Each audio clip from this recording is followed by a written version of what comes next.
नमस्कार, current affair MCQs programme में आपका स्वागत है। आइए शुरुआत करते हैं अभ्यास प्रश्न से। प्रश्न था, मेघ प्रस्फुटन के संदर्भ में निम्नलिखित कथनों पर विचार कीजिए।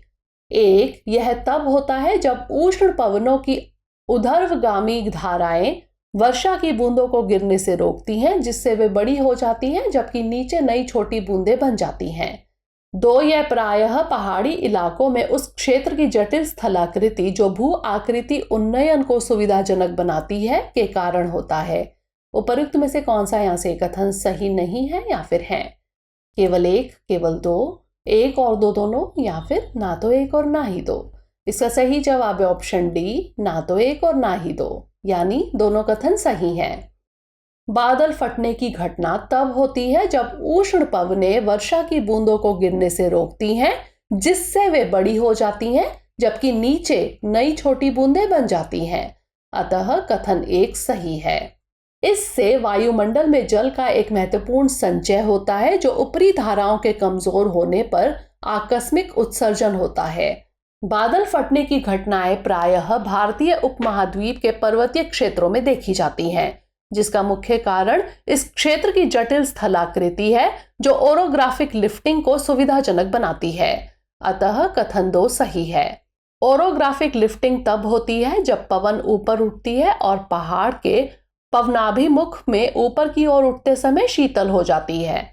यह प्रक्रिया बादलों के विकास और वर्षा में वृद्धि करती है, क्योंकि आर्द्र पवनें पहाड़ों पर ऊपर की ओर बढ़ती हैं, जिससे मॉनसून की गतिशीलता तथा स्थानीय जलवायु पैटर्न इन तीव्र वर्षा घटनाओं को और अधिक प्रभावित करते हैं। तो इस तरह इस प्रश्न का सही जवाब है ऑप्शन डी, ना तो एक और ना ही दो। आइए शुरुआत करते हैं आज के एपिसोड की। पहला प्रश्न है, 8 कोर उद्योगों के सूचकांक यानी आईसीआई के संबंध में निम्नलिखित कथनों पर विचार कीजिए। एक, आईसीआई 8 प्रमुख उद्योगों के उत्पादन के संयुक्त और व्यक्तिगत प्रदर्शन को मापता है। 2, 8 प्रमुख उद्योग औद्योगिक उत्पादन सूचकांक में शामिल वस्तुओं के भार का 40.27% हिस्सा बनाते हैं। 3, इसे वाणिज्य एवं उद्योग मंत्रालय द्वारा द्विमासिक रूप से तैयार और जारी किया जाता है। उपर्युक्त में से कितने कथन सही हैं? केवल एक, केवल दो, सभी तीन, या फिर कोई भी नहीं। इसका सही जवाब है ऑप्शन बी, केवल दो। 8 कोर उद्योगों का सूचकांक, यह 8 प्रमुख उद्योगों के उत्पादन के संयुक्त और व्यक्तिगत प्रदर्शन को मापता है। अतः कथन एक सही है। 8 प्रमुख उद्योगों में औद्योगिक उत्पादन सूचकांक में शामिल वस्तुओं के भार का 40.27% शामिल है। अतः कथन दो सही है। 8 प्रमुख उद्योगों का सूचकांक यानी इंडेक्स ऑफ 8 कोर इंडस्ट्रीज प्रत्येक माह तैयार किया जाता है और आर्थिक सलाहकार, उद्योग संवर्धन तथा आंतरिक व्यापार विभाग एवं वाणिज्य एवं उद्योग मंत्रालय द्वारा जारी किया जाता है। अतः कथन 3 सही नहीं है। तो इस तरह इस प्रश्न का सही जवाब है ऑप्शन बी, केवल 2। अगला प्रश्न, निम्नलिखित कथनों पर विचार कीजिए। एक, पोलियो अपंगता का कारक और एक संभावित घातक वायरल संक्रामक रोग है। 2, यह मुख्यतः 5 वर्ष से कम उम्र के बच्चों को प्रभावित करता है। आंत में वायरस की संख्या में बढ़ोतरी होती, जहां से यह तंत्रिका तंत्र पर आक्रमण कर सकता है और पक्षाघात का कारण बन सकता है। 3, पोलियो आधुनिक समय की बीमारी है और इसका पहली बार 21वीं सदी में पता चला था। उपर्युक्त में से कितने कथन सही हैं? केवल एक, केवल दो, सभी तीन, या फिर कोई भी नहीं। इसका सही जवाब है ऑप्शन बी, केवल 2। पोलियो यह अपंगता का कारक और एक संभावित घातक वायरल संक्रामक रोग है, जो तंत्रिका तंत्र को प्रभावित करता है। अतः कथन एक सही है। यह वायरस मुख्य रूप से 5 वर्ष से कम उम्र के बच्चों को प्रभावित करता है, जो आंत में फैलता है और संभवतः तंत्रिका तंत्र को संक्रमित कर देता है, जिसके परिणाम स्वरूप पक्षाघात हो सकता है। इससे आंत में वायरस की संख्या में बढ़ोतरी होती है, जहां से यह तंत्रिका तंत्र पर आक्रमण कर सकता है और पक्षाघात का कारण बन सकता है। अतः कथन 2 सही है। पोलियो प्रागैतिहासिक काल से व्याप्त है। प्राचीन मिस्र की छवियों में बच्चों को बेंत के सहारे चलते हुए दिखाया गया है, जिनके अंग सूख गए हैं, जो पोलियो की बीमारी को दर्शाते हैं। अतः कथन 3 सही नहीं है। तो इस तरह इस प्रश्न का सही जवाब है ऑप्शन बी, केवल 2। अगला प्रश्न, निम्नलिखित कथनों पर विचार कीजिए। एक जैविक हथियार हानिकारक जीवों या विषाक्त पदार्थों को संचारित करते हैं जो मनुष्यों, पशुओं या पौधों को संक्रमित कर सकते हैं और मार सकते हैं तथा प्रायः अत्यंत संक्रामक होते हैं।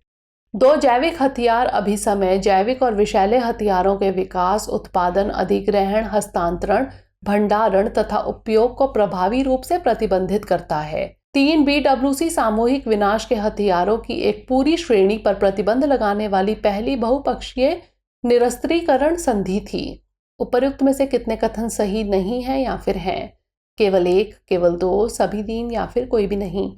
इसका सही जवाब है ऑप्शन डी, कोई भी नहीं, यानी सभी कथन सही हैं। जैविक हथियार यह हानिकारक जीवों या विषाक्त पदार्थों को संचारित करते हैं जो मनुष्यों, पशुओं या पौधों को संक्रमित कर सकते हैं और मार सकते हैं तथा प्रायः अत्यंत संक्रामक होते हैं। अतः कथन 1 सही है। जैविक हथियार अभिसमय जैविक और विषैले हथियारों के विकास, उत्पादन, अधिग्रहण, हस्तांतरण, भंडारण एवं उपयोग पर प्रभावी रूप से प्रतिबंध लगाता है। अतः कथन 2 सही है। BWC सामूहिक विनाश के हथियारों की एक पूरी श्रेणी पर प्रतिबंध लगाने वाली पहली बहुपक्षीय निरस्त्रीकरण संधि थी। अतः कथन 3 सही है। तो इस तरह इस प्रश्न का सही जवाब है ऑप्शन डी, कोई भी नहीं। अगला प्रश्न, निम्नलिखित कथनों पर विचार कीजिए। एक, भारत में स्थानीय इकाइयों की आयात निर्भरता और उच्च टैरिफ को देखते हुए गैर पारंपरिक उत्पादन के लिए कच्चे माल की लागत अधिक है। 2, चीन का लाभ बड़े पैमाने पर घरेलू उत्पादन और कुशल आपूर्ति श्रृंखलाओं के कारण कम लागत से उपजा है। उपरोक्त में से कौन सा यहाँ से कथन सही है या फिर है? केवल 1, केवल 2, 1 और 2 दोनों, या फिर ना तो 1 और ना ही 2। इसका सही जवाब है ऑप्शन सी, 1 और 2 दोनों। भारत में स्थानीय इकाइयों की उच्च आयात निर्भरता और उच्च टैरिफ को देखते हुए गैर पारंपरिक उत्पादन के लिए कच्चे माल की लागत अधिक है। अतः कथन 1 सही है। चीन का लाभ बड़े पैमाने पर घरेलू उत्पादन और कुशल आपूर्ति श्रृंखलाओं के कारण कम लागत से उपजा है, जबकि वियतनाम आयात पर कम या शून्य टैरिफ के साथ प्रतिस्पर्धी लागत प्रदान करता है। अतः कथन 2 सही है। भारत में औद्योगिक विद्युत की लागत $0.08 से $0.10 प्रति किलोवाट घंटा है, जो चीन की $0.06 से $0.08 तथा वियतनाम की $0.08 से $0.09 प्रति किलोवाट घंटा से अधिक है। तो इस तरह इस प्रश्न का सही जवाब है ऑप्शन सी, 1 और 2 दोनों। अगला प्रश्न, भारत में दलहनों के उत्पादन से संबंधित निम्नलिखित कथनों पर विचार कीजिए। 1, भारत विश्व में दलहनों का सबसे बड़ा उत्पादक और आयातक है। 2, खरीफ दलहनों का कुल उत्पादन में 60% से अधिक योगदान है। 3, मध्य प्रदेश, महाराष्ट्र और राजस्थान शीर्ष दलहनों उत्पादक राज्य है। उपर्युक्त में से कितने कथन सही हैं? केवल 1, केवल 2, सभी 3 या फिर कोई नहीं। इसका सही जवाब है ऑप्शन बी, केवल 2। भारत विश्व में दलहन का सबसे बड़ा उत्पादक, वैश्विक उत्पादन का 25%, उपभोक्ता विश्व खपत का 27% तथा आयातक 14% है। अतः कथन 1 सही है। खाद्यान्न के अंतर्गत आने वाले क्षेत्र में दलहन की हिस्सेदारी लगभग 20% है तथा देश में कुल खाद्यान्न उत्पादन में इसका योगदान लगभग 7 से 10% है। हालांकि दलहन का उत्पादन खरीफ तथा रबी दोनों सीजन में किया जाता है। रबी सीजन में उत्पादित दलहन का कुल उत्पादन में 60% से अधिक का योगदान है। अतः कथन 2 सही नहीं है। मध्य प्रदेश, महाराष्ट्र, राजस्थान, उत्तर प्रदेश और कर्नाटक शीर्ष 5 दलहन उत्पादक राज्य हैं। अतः कथन 3 सही है। तो इस तरह इस प्रश्न का सही जवाब है ऑप्शन बी, केवल 2। अगला प्रश्न, WHO global traditional medicine centre के संबंध में निम्नलिखित कथनों पर विचार कीजिए। 1, यह गुजरात में स्थित है और विश्व भर में पारंपरिक चिकित्सा के लिए एकमात्र वैश्विक आउटपोस्टेड केंद्र है। 2, इसकी वित्तीय शर्तों को रेखांकित करने के लिए आयुष मंत्रालय और विश्व स्वास्थ्य संगठन ने एक दाता समझौते पर हस्ताक्षर किए। उपर्युक्त में से कौन सा यहाँ से कथन सही है या फिर है? केवल 1, केवल 2, 1 और 2 दोनों, या फिर ना तो 1 और ना ही 2। इसका सही जवाब है ऑप्शन सी, 1 और 2 दोनों। गुजरात के जामनगर में WHO global traditional medicine centre पूरे विश्व में पारंपरिक चिकित्सा के लिए पहला और एकमात्र वैश्विक आउटपोस्टेड सेंटर यानी कार्यालय है। अतः कथन 1 सही है। पारंपरिक चिकित्सा में विभिन्न संस्कृतियों का ज्ञान, कौशल एवं प्रथाएं शामिल हैं जिनका उपयोग स्वास्थ्य को बनाए रखने तथा शारीरिक और मानसिक बीमारियों के इलाज के लिए किया जाता है। आयुष मंत्रालय और विश्व स्वास्थ्य संगठन ने जुलाई 2024 में जिनेवा में WHO मुख्यालय में आयोजित एक हस्ताक्षर समारोह में एक दाता समझौते पर हस्ताक्षर किए। यह समझौता गुजरात के जामनगर में WHO global traditional medicine centre की गतिविधियों को क्रियान्वित करने के लिए वित्तीय शर्तों की रूपरेखा तैयार करता है। अतः कथन 2 सही है, तो इस तरह इस प्रश्न का सही जवाब है ऑप्शन सी, 1 और 2 दोनों। अगला प्रश्न, भूल जाने के अधिकार के संबंध में निम्नलिखित कथनों पर विचार कीजिए। एक, न्यायमूर्ति KS पुट्टस्वामी बनाम भारत संघ मामले में सर्वोच्च न्यायालय ने भूल जाने के अधिकार को मौलिक अधिकार माना। 2, अन्य मौलिक अधिकारों के विपरीत यह संविधान के अनुच्छेद 21 के तहत एक पूर्ण अधिकार है। उपर्युक्त में से कौन सा यहाँ से कथन सही है या फिर है? केवल 1, केवल 2, 1 और 2 दोनों, या फिर ना तो 1 और ना ही 2। इसका सही जवाब है ऑप्शन ए, केवल 1। भारत में भूल जाने के अधिकार के लिए कोई विशिष्ट वैधानिक ढांचा नहीं है। हालांकि इस अवधारणा को गोपनीयता और डिजिटल अधिकारों के संदर्भ में संदर्भित किया गया है। न्यायमूर्ति KS पुट्टस्वामी बनाम भारत संघ मामले में वर्ष 2017 के निर्णय में निजता के अधिकार को संविधान के तहत मौलिक अधिकार के रूप में मान्यता दी गई, जिसमें भूल जाने का अधिकार भी शामिल है। अतः कथन 1 सही है। पुट्टस्वामी मामले में न्यायालय ने भूल जाने के अधिकार को स्वीकार किया, लेकिन स्पष्ट किया कि यह पूर्ण नहीं होना चाहिए। अतः कथन 2 सही नहीं है। इसने उन परिदृश्यों को रेखांकित किया जहां यह अधिकार लागू नहीं हो सकता है, जैसा कि सार्वजनिक हित, सार्वजनिक स्वास्थ्य, अभिलेखीकरण, अनुसंधान या कानूनी दावों के लिए। तो इस तरह इस प्रश्न का सही जवाब है ऑप्शन ए, केवल 1। अगला प्रश्न, भारत वन स्थिति रिपोर्ट 2021 के संबंध में निम्नलिखित कथनों पर विचार कीजिए। 1, अरुणाचल प्रदेश में वन क्षेत्र में सर्वाधिक वृद्धि देखी गई है। 2, भारत में मध्य प्रदेश में सर्वाधिक वन क्षेत्र है। 3, राज्य के कुल भौगोलिक क्षेत्र के संबंध में मिजोरम में वन क्षेत्र का प्रतिशत सबसे अधिक है। उपर्युक्त में से कौन सा यहाँ से कथन सही है या फिर है? केवल 1 और 2, केवल 2 और 3, केवल 1 या फिर केवल 2। इसका सही जवाब है ऑप्शन बी, केवल 2 और 3। आंध्र प्रदेश में वन क्षेत्र में सर्वाधिक वृद्धि देखी गई है। अतः कथन 1 सही नहीं है। भारत में मध्य प्रदेश में सर्वाधिक वन क्षेत्र है। अतः कथन 2 सही है। राज्य के कुल भौगोलिक क्षेत्र के संबंध में मिजोरम में वन क्षेत्र का प्रतिशत सर्वाधिक है। उसके बाद अरुणाचल प्रदेश और मेघालय का स्थान है।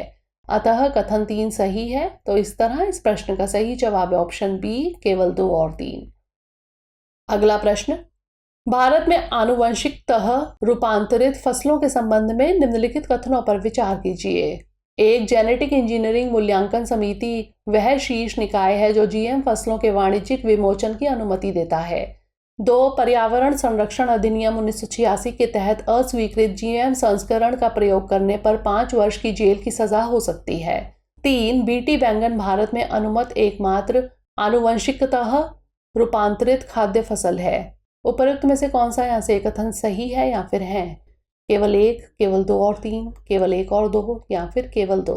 इसका सही जवाब है ऑप्शन सी, केवल 1 और 2। भारत में जेनेटिक इंजीनियरिंग मूल्यांकन समिति वह शीर्ष निकाय है जो आनुवंशिकतः रूपांतरित यानी GM फसलों के वाणिज्यिक विमोचन की अनुमति देता है। अतः कथन 1 सही है। पर्यावरण संरक्षण अधिनियम 1986 के तहत अस्वीकृत GM संस्करण का प्रयोग करने पर 5 वर्ष की जेल की सजा और 1 लाख रुपए का जुर्माना हो सकता है। अतः कथन 2 सही है। BT कॉटन या कपास एकमात्र आनुवंशिकतः रूपांतरित GM फसल है जिसे भारत में अनुमति दी गई है। भारत में किसी भी GM खाद्य फसल की अनुमति नहीं है। अतः कथन 3 सही नहीं है। तो इस तरह इस प्रश्न का सही जवाब है ऑप्शन सी, केवल 1 और 2।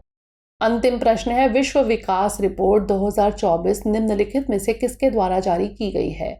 विश्व बैंक, अंतर्राष्ट्रीय मुद्रा कोष, आर्थिक सहयोग और विकास संगठन, या फिर उपरोक्त में से कोई नहीं। इसका सही जवाब है ऑप्शन ए, विश्व बैंक। विश्व बैंक द्वारा हाल ही में विश्व विकास report 2024 the middle income trap शीर्षक वाली एक रिपोर्ट जारी की गई। इस रिपोर्ट में आगामी दशकों में उच्च आय की स्थिति प्राप्त करने के लिए भारत सहित 100 से अधिक देशों के समक्ष आने वाली महत्वपूर्ण चुनौतियों पर प्रकाश डाला गया है। तो इस तरह इस प्रश्न का सही जवाब है ऑप्शन ए, विश्व बैंक। आइए नोट कर लेते हैं अभ्यास प्रश्न। State of food security and nutrition in the world report 2024 निम्नलिखित में से किसके द्वारा जारी की जाती है? विश्व बैंक, विश्व स्वास्थ्य संगठन, अंतर्राष्ट्रीय मुद्रा कोष या फिर इनमें से कोई भी नहीं। इसका उत्तर हमें कमेंट सेक्शन में ज़रूर भेजिएगा। मिलेंगे अगले एपिसोड में नए प्रश्नों के साथ।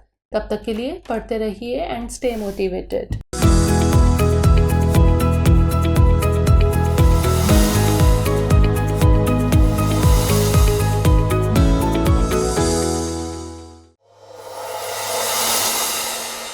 डियर व्यूअर्स, अपने एग्जाम की तैयारी को और बेहतर करने के लिए हमारे चैनल को लाइक, शेयर और सब्सक्राइब करना न भूलें।